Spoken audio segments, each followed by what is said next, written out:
How important do you think it is to tell stories behind things? I have an artist friend, and he does incredible art, but even better than the art itself is the story behind, how he got to the art, how he was inspired, like the process. And I'm just wondering, within your experience and everything that you're putting together, how important is that story, and how do we create a stage, for that? I found that the storytelling is so incredibly powerful, and it's powerful for two reasons.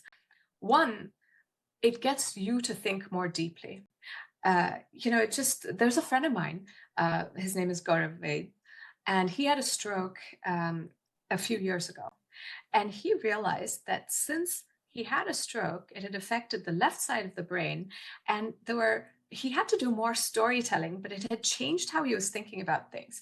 That he wasn't just focused on the numbers. By telling the story around it, he had sort of these deeper insights that he previously didn't really focus on because he was focusing on the numbers, right? So that's one thing, that by actually telling the story, you understand better and you start to think differently. You start to think more creatively based on those numbers, right?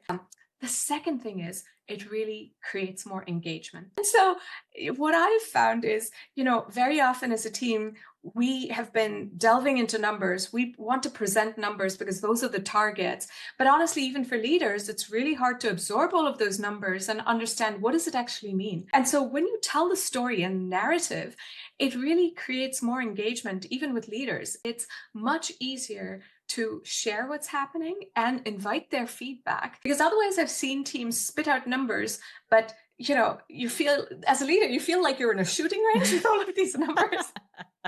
And I just don't know kind of how do I duck. That's my instinct at some point.